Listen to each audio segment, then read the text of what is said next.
कशिश और स्वागत है आपका मेरे खास प्रोग्राम राजनीतिक गलियारा में। आज का मुद्दा है गुजरात की विधानसभा चुनाव। जी हां, गुजरात में अब की बार किसकी सरकार लगातार सवाल बना हुआ है।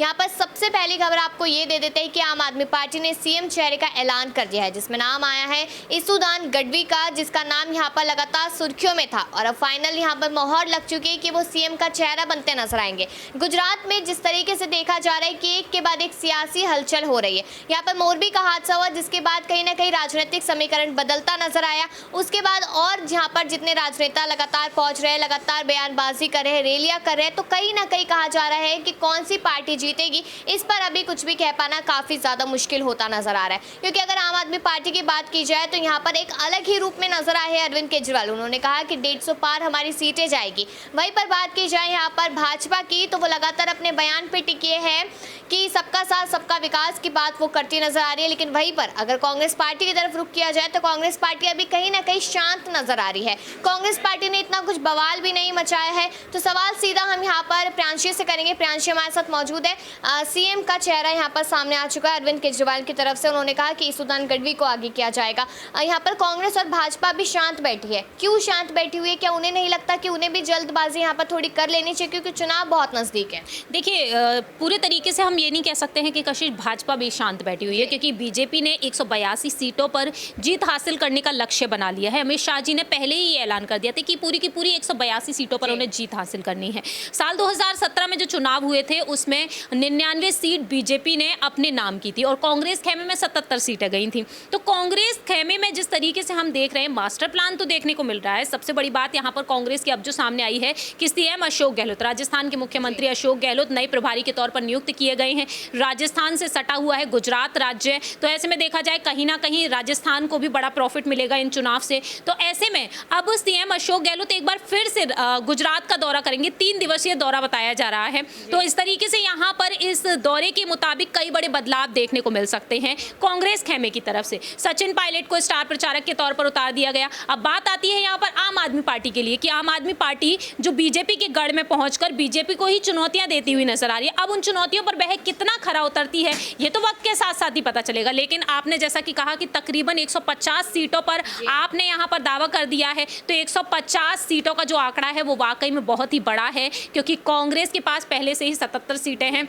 तो ऐसे में यहाँ पर आम आदमी पार्टी को लेकर ये दावा किया जा रहा था कि सीएम फेस आने से पहले ही 15 से 20 सीटें उनके खेमे में जाएंगी ही जाएंगी, ये दावा किया गया। सी वोटर्स पर गौर किया जाए तो सामने ये आया 63% बीजेपी के खेमे में है। तो बीजेपी की उम्मीदें, मोरबी हादसे के बाद भी बीजेपी को लेकर उम्मीदें यही बरकरार हैं कि कहीं ना कहीं गुजरात में एक बार फिर से बीजेपी सत्ता में आएगी, ये दावा किया जा रहा है ओपिनियन पोल्स देखते हुए, सी वोटर्स देखते हुए। आम आदमी पार्टी को लेकर कहा गया कि आम आदमी पार्टी 19% यहाँ पर आगे है और 9% यहाँ पर कांग्रेस है। लेकिन एन मौके पर देखना यह होगा कशिश की बाजी पलटने में वक्त नहीं लगता है। बाजी यहाँ पर कौन सी पार्टी मार ले ये हमें वक्त के साथ साथ ही पता चलेगा। प्रियांशी, यहाँ पर देखा जाए कि अभी जस्ट खबर सामने कि दिल्ली के एमसीडी चुनावों का भी ऐलान हो चुका है। चुनाव यहाँ पर 4 दिसंबर को है, रिजल्ट 7 तारीख को आएगा, जबकि हिमाचल और गुजरात का जो है वो 8 तारीख को आएगा। तो यहाँ पर अब अरविंद केजरीवाल के लिए लगता नहीं कि कहीं ना कहीं चुनौती है कि दिल्ली में भी अब उन्हें ध्यान देना है, ताकि उन्होंने कहा था कि एमसीडी में अब की बार आम आदमी पार्टी की सरकार और अब गुजरात तो उन्हें हासिल करना है। तो यहाँ पर कितनी बड़ी चुनौती अभी केजरीवाल के लिए लग रही है? देखिए, ये वाकई में बेहद बड़ी चुनौती बन गई अरविंद केजरीवाल की, क्योंकि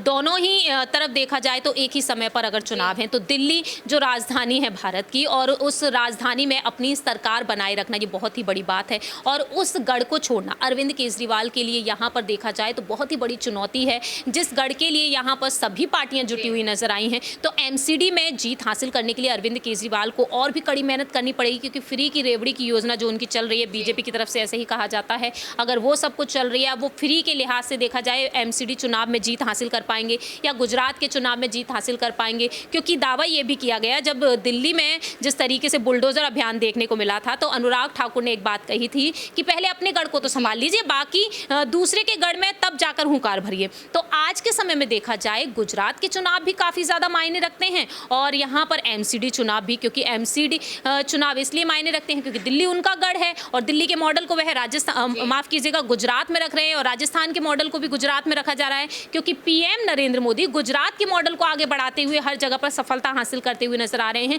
तो कहीं ना कहीं विपक्ष भी यहाँ पर अपने अपने मॉडल को आगे रख रहा है। तो ऐसे में देखा जाए, जाहिर सी बात है, एमसीडी चुनाव के लिए भी अरविंद केजरीवाल की अलग ही रणनीतियां होंगी। देखना ये होगा कि एमसीडी चुनाव में, गुजरात के चुनाव में समानताएं क्या कुछ देखने को मिलेंगी अरविंद केजरीवाल की तरफ। देखिए, वो तो है, क्योंकि चुनौती यहाँ पर लगातार है अरविंद केजरीवाल के लिए, और अरविंद केजरीवाल यहाँ पर क्या फैसले लेते हैं, क्या कुछ करते नजर आते हैं, उन पर लगातार सवाल यहाँ पर उठ रहा है। और भी बहुत सारे सवाल यहाँ पर है, क्योंकि सबसे मेन तो अरविंद केजरीवाल ही अभी सुर्खियों में काफ़ी ज़्यादा बने हुए हैं, क्योंकि उनको लगता है कि एक नई पार्टी को टेस्ट करना हर कोई चाहेगा। ऋतिक मेरे साथ यहाँ मौजूद है। ऋतिक, मैंने प्रियांशु से भी यही सवाल किया कि एमसीडी चुनावों की भी तारीख पक्की हो गई है। आपको क्या लगता है कि एमसीडी चुनाव और गुजरात चुनाव दोनों ही जगह जीत हासिल करना चाहते हैं अरविंद केजरीवाल? कितनी बड़ी चुनौती है इस वक्त? देखिए, एमसीडी में अरविंद केजरीवाल को इस बार इतना जद्दोजहद नहीं करनी पड़ेगी, क्योंकि देखिए यहाँ पर बहुत सारे मुद्दे हैं।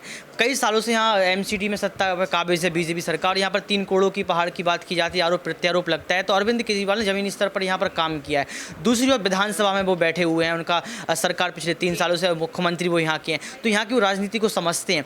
आपने देखा होगा कि बीजेपी में किस तरीके का भ्रष्टाचार हुआ, एकीकरण कर दिया गया। एकीकरण करने के साथ चुनाव आयोग पर जो गुस्सा जनता का है वो भी फूट रहा है, क्योंकि पहले तारीखों की घोषणा करते हैं कि तारीख की यहाँ पर चुनाव होने, उसके बाद क्या कह दिया जाता है, चुनाव टाल दिए जाते हैं और एकीकरण कर दिया जाता है निगमों का। तो यहाँ पर कहीं ना कहीं ये सामने आ रहा है कि जनता गुस्सा भरे बैठी हुई है।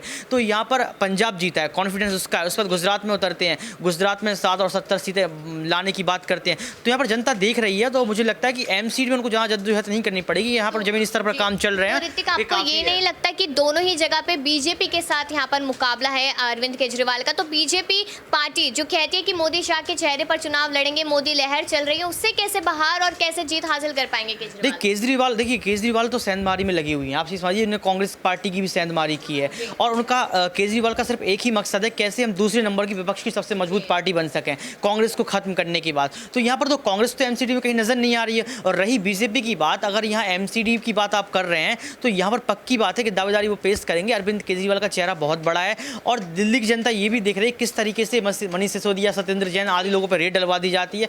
सब जनता जानती है, उनको कुछ मुकाबला यहाँ पर नहीं है। साफ मुकाबला है कि 3 करोड़ के पहाड़ को आप हटा नहीं पाए, भ्रष्टाचार आप लगातार कर रहे हैं, एमसीडी के अंदर पार्क किसी और के नाम कर देते, तमाम ऐसे मुद्दे आते हैं। तो मुझे नहीं लगता कि यहाँ पर कोई मुकाबला होने वाला है। अरविंद केजरीवाल तो वहाँ जीतने वाले हैं, क्योंकि उनके पास कॉन्फिडेंस है ही। और जहाँ एक और अगर नरेंद्र मोदी मास्टर है तो वो हेड मास्टर है। देखिए, ऐसा कहा जा रहा है क्योंकि यहाँ पर कहीं ना कहीं लोगों की अपनी अपनी राय है ये लेकर के अरविंद केजरीवाल ज़्यादा बेस्ट है, और यहाँ पर बेस्ट और आगे आने वाले समय में साबित हो सकते हैं। यहाँ पर मोदी सरकार को वो चुनौती दे सकते हैं, इस तरीके की बात यहाँ पर कही जा रही है। लेकिन सवाल मेरा यही है कि अब सीएम चेहरे का ऐलान हो चुका है अरविंद केजरीवाल की तरफ से। बीजेपी और कांग्रेस कब तक करती है इस बात का इंतजार? और साथ ही साथ सवाल मेरे 2 है। आपको क्या लगता है कि गुजरात में इस बार किसकी सरकार होगी? क्या भाजपा भारी बहुमत से वापस आएगी, या फिर अरविंद केजरीवाल यहाँ पर सीट हासिल करते नजर आएंगे? दूसरा सवाल है कि एमसीडी चुनावों को लेकर क्या है आपकी राय कि एमसीडी चुनावों में किसकी सरकार आ पाएगी? क्या यहाँ पर भी अरविंद केजरीवाल भाजपा को गिराते नजर आएंगे? अपनी राय जरूर दीजिएगा, और बाकी सी खबरों के लिए देखते रहिए नेक्स्ट 9 में।